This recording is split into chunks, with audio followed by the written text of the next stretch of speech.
Hi viewers, welcome to 99 TV. నేను Raghunandan. So Pakistan మళ్ళీ భారత్ మీద అక్కసు వెళ్ళగక్కింది. అది కూడా ఒక టెర్రరిస్ట్ అక్కసు వెళ్ళగక్కాడు అంటే ఆపరేషన్ సింధూర్ సమయంలో మనం చాలామంది టెర్రరిస్టులను షూట్ చేశాం కాబట్టి అందులోంచి ఒకడేదో బాధపడి మాట్లాడాడు, లేకపోతే ఇంకేదో అనుకోవచ్చు. కానీ స్వయంగా chief of defence force Asim మునీరే కీలక వ్యాఖ్యలు చేశాడు అనే విషయం ఇప్పుడు బయటపడింది. అదేంటనేది మనం ఈ వీడియోలో తెలుసుకుందాం. అయితే ఆసిమ్ మునీర్ ఏమంటున్నాడంటే ఆపరేషన్ సింధూర్ ఏదైతే జరిగిందో అక్కడ టెర్రరిస్టుల మీద దాన్ని రిలీజియస్ వార్గా తాను గుర్తిస్తున్నాను అని చెప్తూ ఉన్నాడు. సో అది ఈ మధ్య కాలంలో మళ్ళీ ఆ విషయం కూడా బయటపడింది. మొన్న ఫిబ్రవరి మొదటి వారంలో రావల్కోట్లో అక్కడ పిఓజేకేలో ర్యాలీ తీశారు, ఒక బహిరంగ సభ చేశారు. ఈ ర్యాలీ బహిరంగ సభలో జైషే మొహమ్మద్ కమాండర్ ఇలియాస్ కశ్మీరీ మాట్లాడుతున్నాడు, ఉద్వేగంగా మాట్లాడుతున్నాడు. ఏంటి అంటే మన టార్గెట్, మన మోటో ఒకటే, గజ్వాయే హింద్, అంటే భారత్ని షరియత్లా ప్రకారం పూర్తిగా మనం కన్వర్ట్ చేసేయాలి భారత్ని 2047 లోపే, వీలైనంత తొందరగా. అండ్ ఆ సమయం ఆసన్నమైంది అంటున్నాడు. సరే 2047 అంటే కాసేపు తిని పడుకొని లేచి చేయొచ్చు, అట్లా కాదు. మనం వీలైనంత తొందరగానే మనం ఆ ప్రయత్నంలో ఉండాలి. మనకు ఆసిమ్ మునీర్ చెప్పాడు, చీఫ్ ఆఫ్ డిఫెన్స్ ఫోర్స్ పాకిస్తాన్కి అతను చెప్పాడు. నిజానికి ఆసిమ్ మునీర్కి పాకిస్తాన్ ఫస్ట్ అనే పాలసీ ఉంటుంది. కానీ పాకిస్తాన్ ఫస్ట్ అనే పాలసీలో భాగంగా భారత్ మీద అక్కసు వెళ్ళగక్కే ప్రయత్నం నరాన జీర్ణించుకుపోయింది అతనికి.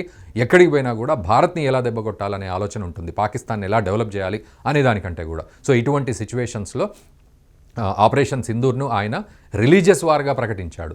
అంటే మనం టెర్రరిస్టులను కొడితే అది వాళ్ళకి రిలీజియస్ వార్ అయిందంటే ఇంకెంత దారుణంగా ఉంది పాకిస్తాన్ ఆలోచన తీరు అనేది అర్థం చేసుకోండి. ఇదొకెత్త అయితే గజ్వాయే హింద్, మొత్తం భారతదేశాన్ని తొందరగా గజ్వాయే హింద్కి మనం చేసుకోవాలి. అంటే అందరినీ కూడా ఈ రకంగా షరియా లా కిందికి తీసుకెళ్ళాలి, భారత్ని మొత్తం ఇలా మనం గుప్పిట్లో పెట్టుకోవాలి అనేది వాళ్ళు చెప్తున్న మాట అని ఈ ఇలియాస్ కశ్మీరీ చెప్తున్నాడు అందరికీ కూడా. మన మోటో అదే అని. ఇదివరకు కూడా ఇదే ఆసిమ్ మునీర్ సురాల్ఫిల్ అనే కాన్సెప్ట్ను కూడా ప్రస్తావించాడు ఆయన.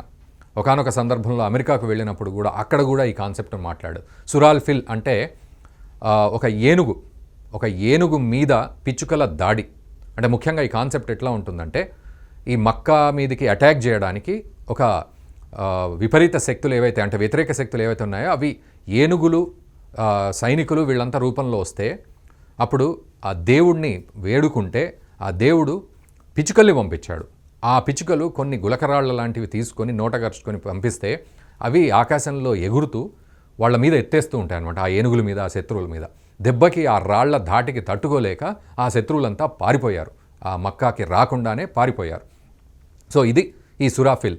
సో ఈ కాన్సెప్ట్లో భాగంగా ఏనుగు మీద ఈ రాళ్ళు వేస్తామని చెప్పి, ఒక రకంగా చెప్పాలంటే టెక్నాలజికల్గా భారత్ మీద డ్రోన్స్ దాడి చేస్తాము అనేది ఒక మాట మనం అర్థం చేసుకోవచ్చు. ఇదంతా ఒక ఎత్తు అయితే, భారత్ మీద ఏదో రకంగా దాడి చేస్తాము ఈ సురాఫిల్లో భాగంగా అనేది కూడా ఒక కాన్సెప్ట్. సో గజ్వాయే హింద్కి ఈ సురాఫిల్ అనేది ఒక అప్రోచ్ లాగా మారుతుంది.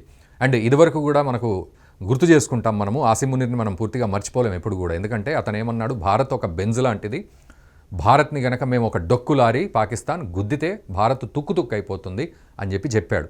సో ఇది సందర్భం. ఇప్పుడు గజ్వాయే హింద్ను మళ్ళీ ప్రస్తావించాడు. అంటే ఏంటంటే రాబోయే రోజుల్లో చాలా రకాలుగా ఢిల్లీ బ్లాస్ట్ అనేది ఒక శాంపిల్ మాత్రమే. ఒకటి మనం గుర్తుపెట్టుకోవాలి, ఇక్కడ ఢిల్లీ బ్లాస్ట్ అనేది కేవలం ఒక శాంపిల్ మాత్రమే మనకి.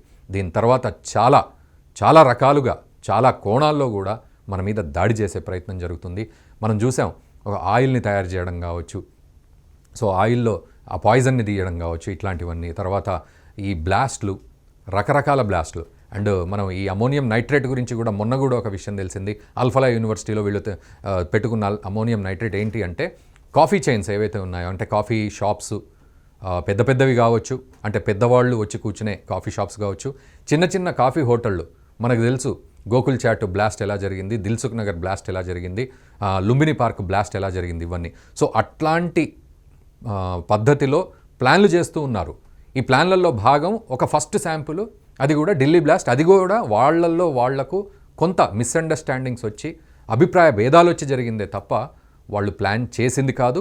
కానీ వాళ్ళు ప్లాన్ చేస్తూ ఉన్నారు. అందులో భాగంగానే ఈ టెర్రరిస్టులు ఇలా తయారయ్యారు. మన దేశంలో ఈ వైట్ కాలర్ టెర్రరిస్టులు తయారయ్యారు.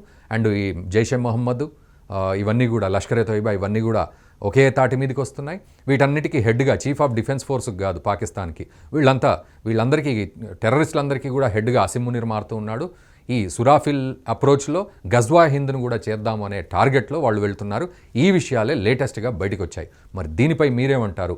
ఇంత పెద్ద ప్లాన్ భారత్ని నాశనం చేయడానికి వీళ్ళు చేస్తున్నారంటే దీన్ని మనం ఎలా రిటాలియేట్ చేయొచ్చు? ఆపరేషన్ సింధూర్ వల్ల పాకిస్తాన్ తోకముడిచింది, బుద్ధొచ్చింది, భయపడింది, ఇవన్నీ మనం అనుకుంటాం. కానీ శత్రువు ఎప్పుడైనా కూడా కాసేపే నిద్రపోతాడేమో కానీ ఎప్పటికీ మాత్రం పగను మర్చిపోడు. అది పాకిస్తాన్ ఖచ్చితంగా మళ్ళీ రిటాలియేట్ చేసే ప్రయత్నం చేస్తుంది. సో ఏ రూపంలో పాకిస్తాన్ మళ్ళీ రిటాలియేట్ చేయొచ్చు, దాడి చేయొచ్చు అనేది మీకేమనిపిస్తుందో కామెంట్ చేయండి. అండ్ మనందరం కూడా జాగ్రత్తగా ఉండాల్సిన పరిస్థితులు ఇంకా ఉంటూనే ఉన్నాయి. సో ఖచ్చితంగా మీరు మా ఛానల్ని సబ్స్క్రైబ్ చేసుకోండి. అండ్ దయచేసి ఈ వీడియోని మన మిత్రులకు తప్పకుండా షేర్ చేయండి. Thank you very much.